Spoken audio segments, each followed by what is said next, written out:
Wala na nga pala akong load. Buti na lang merong pre-Facebook na naman si Dito. Yan, sabi dito, when you're out of data, you can still use Facebook. With Dito, you get up to 30 MB per day.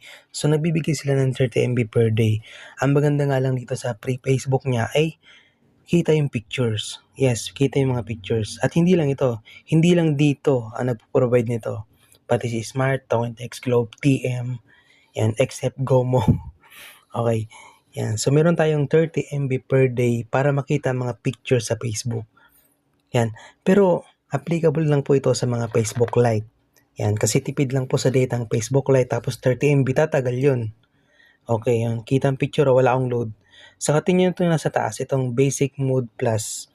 Yan. Kung wala pang ganyan ang cellphone ninyo, i-update nyo na yung cellphone ninyo. Di kaya i-power stop nyo yung phone nyo. Then, i-open nyo ulit. Yan. Paano ba mag-power stop? Madali lang. Yan. Hanapin mo yung Facebook Lite, long press. Click mo yung letter I. Yan yung app info. Then click mo yung power stop. Pagkatapos nun, click mo yung open. Yan, ganun lang.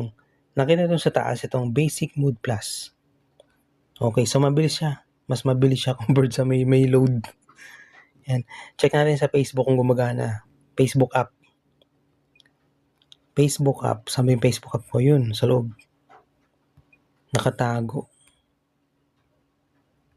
Okay, power stop natin yung Facebook app. Open natin. So yan, di siya gumagana sa Facebook app. Sa Facebook Lite lang talaga siya gumagana.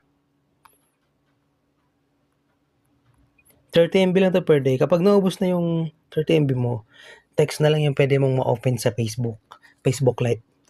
Yan. Okay, sulit na naman.